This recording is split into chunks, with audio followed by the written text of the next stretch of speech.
All right, guys, we are here with another episode of the Knudson Garden Update, and we've got some big changes happening in the garden. Some good, some bad. But we're going to talk about all of them today. The big issue right now is we've been trying to grow kale. We'll wait for the ambulance to go by. We've been trying to grow kale and broccoli in the garden, but we're not the only things in this world that like kale and broccoli. Other things like to eat them and have been eating them. So let's take a look at what's been going on in the garden and how we might go about fighting back for our food. So if we look here in the garden, we've got some cilantro that's growing really well, but if you notice, look carefully, this was some kale that I planted and it has been chewed up. All that's left are stems. Same with this kale over here, completely chewed up. The broccoli here is still hanging on, but getting eaten. All throughout our garden, wherever there's been some kale, especially, it has been chewed up, and even the broccoli is getting attacked too. What is going after our food, but is leaving the carrots alone? It's leaving the nasturtium alone. It's leaving the lettuce mostly alone. It's not eating the radish. And over here,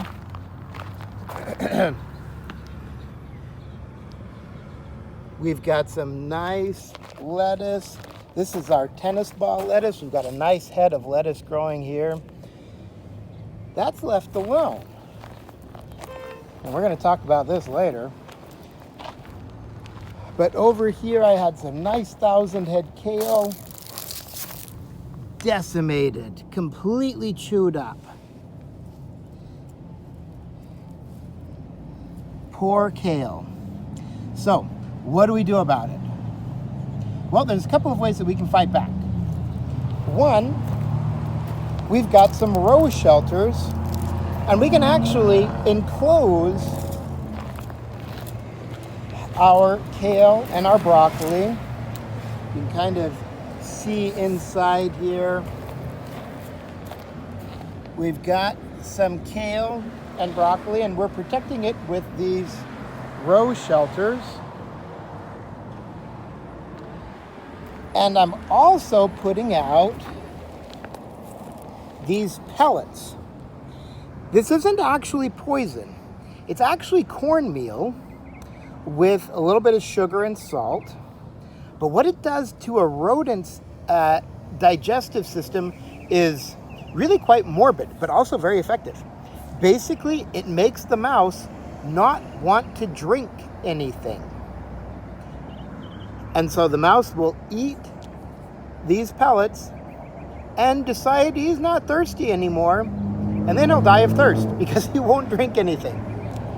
So, got some pellets that I've put out here, and hopefully with the row shelters and these pellets, if indeed it is mice or rats, which I kind of think it is, they hopefully will start protecting our garden and allowing some things to grow. All right?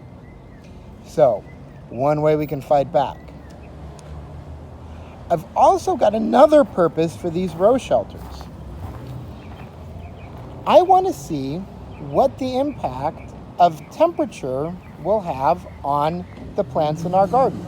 So I've got some cilantro growing out here outside of the row shelter. And I've also got some cilantro and even some tomato starts growing inside of the shelter. So the outside of the shelter will be my control. The inside of my shelter will be my variable. And after a few weeks, I want to compare and see what's the difference between the cilantro growing inside of my shelter and the cilantro growing outside of my shelter. So cool stuff going on here. I've got row shelters in 4 of our beds. So we're going to see what they do. All right. I also want to let you know that our poor apple that died has been replaced, and we've got a new tree. We are going to try and grow apricots. If you've ever had apricots, they are delicious. So we're very hopeful, and you can even see we've got some nice buds here that are starting to pop out. And in a few years, hopefully, we'll have a nice productive apricot tree growing in our school garden. Another cool thing that's happening, we've got a beautiful apricot globe mallow or desert globe mallow growing in the garden. We're not going to eat this, but it is pretty. And it will support native pollinators because apricot globe mallow grows naturally in the Mojave Desert. It's all over the place. So if we grow it here, we can support some of the pollinators that naturally like to fly around in our desert. But now that I'm thinking about pollinators coming and getting some food from our globe mallow, I've got my eye over here on this lettuce. I'm kind of hungry right now. This lettuce is looking pretty good to me. And I've got some other stuff in the garden like that cilantro. And I've got my eye on one of these radishes. I think I'm going to make myself a little salad for a snack. So let's take a look at our lettuce. And I'm going to walk over here, and I'm just going to get a little container to collect some of my greens for a salad. And I'm going to start off, and I'm going to grab some cilantro because cilantro is tasty, and it was a big vote getter in the voting back when you voted on what kind of herbs you wanted. You wanted cilantro. Cilantro is tasty. I'm happy to comply. So let's have a little cilantro in our salad. And let's walk over here and get some lettuce. This tennis ball lettuce is what we call a butterhead lettuce. The leaves are very tender, very soft, kind of buttery. Okay, they taste really good. They're very nutritious. So I'm just going to go through and I'm going to help myself to some lettuce. And if you guys were here, I'd give you some lettuce too. You can see they're starting to form heads. We can grab some of these external leaves, and our lettuce is going to be just fine without them. In fact, it might even grow a little better if we trim off some leaves every once in a while.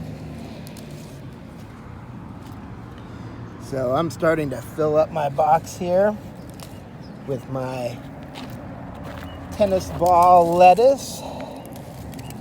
Pretty tasty stuff.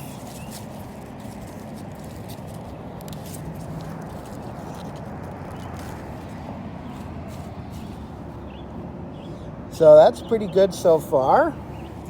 Maybe a couple more leaves here. One thing that I'll note, this tennis ball lettuce isn't the only kind of lettuce we've got growing here. We also are growing a little bit of Yeticule lettuce, which is a different kind of lettuce. It's what's called a cause lettuce. Okay, kind of like romaine lettuce. Okay. So we're going to grow some of this and eat that when it's ready, but our tennis ball lettuce, it's ready now. It's pretty good. So we're going to have some.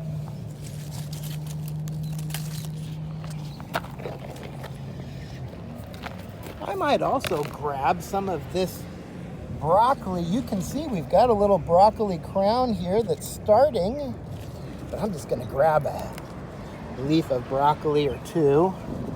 It won't miss it too much. Add that to my salad. I've had my eye on this radish. It's nice and ready. So I'm going to add a radish to my salad. Ooh, and I'm going to come over here and I'm going to get a little bit of mint. Mint is actually really good in a salad. So I'm going to throw some mint in here. And then I'm going to go over to our hydroponics tower and get some more.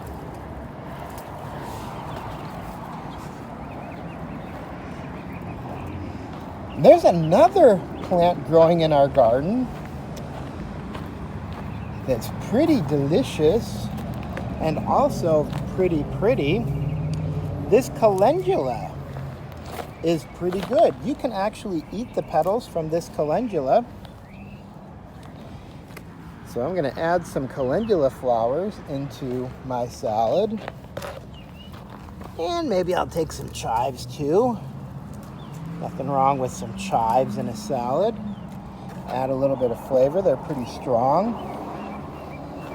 Ooh, and maybe even a little sage. Sage is actually not bad in a salad. It's pretty strong stuff. But I'm going to add some sage into my salad. Looking pretty good. I'm going to head over to the hydroponics tower now and get some more mint and maybe a little dill, and I'll be ready to eat. All right, I am over here at our hydroponics tower, and we've got some nice, beautiful mint growing here. So I'm going to throw some mint into my salad. That's pretty good stuff. Mint's really good with parsley. Make a tabbouleh. And I'm also going to throw in some dill, because dill is really fragrant. And my dill is kind of taking over the hydroponics tower, and very cool, it is starting to flower. So that's pretty cool. I don't mind dill flowering over here because it's not going to take over my hydroponics tower. At least not by seeding it. But I've got some nice dill and some mint, some calendula, and a radish, and some lettuce, and some cilantro, and I think I'm ready to get this cleaned up and have a salad. All right, I've got this salad in my bin. I've brought it home, and I'm ready to wash this up and mix it into a bowl and throw a little oil on it and have some salad. So let's go over here and rinse this salad off in my sink. Get some of that dirt off. A lot of times we can just eat things directly in our garden, but stuff like that radish, let's get that rinsed off. That's pretty dirty. Let's get that cleaned up. We're going to slice up that radish and put it into the rest of our salad. Then we'll take the petals off of that calendula and arrange it in the bowl. So we'll get it all rinsed off here. And now we've got our bowl. Got some lettuce in the bowl and my cilantro and dill.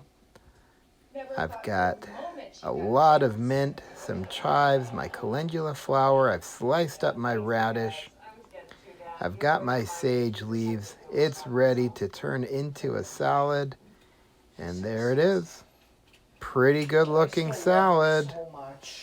All I got to do now, I like to put a little olive oil in my salad and a little kosher salt. So I'm just going to take some olive oil, drizzle just a little bit. I know some people like to smother their salads and things like ranch dressing, but a little bit of olive oil is good for me.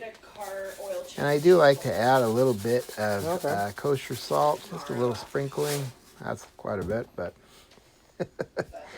There's my salad. Looking pretty good. I am so proud of you. I know it was hard for you to put the podcast on hold to take over the store, but you got my dad there to help you get started, and you can do anything you put your mind to. Well, come on, young Dan. That was really good. Very flavorful. A lot of different flavors. You can really taste the dill and the mint. You can taste the sage in there. A little bit of cilantro. It was a very good salad. Very, very good. Wish you were at school. We could eat some together. There's a radish. That's really good. So that'll do it for another episode of the Knudson Garden Update. We fought back against the pests that are eating the things in our garden, and then we made ourselves a salad to eat. Very good salad, by the way. Very good. So we'll see you at our next garden update, and we're going to have you start coming back to school pretty soon. So we're not going to do a lot more of these, but stay safe, guys. Wear a mask, wash your hands, stay home if you can, and we'll see you soon.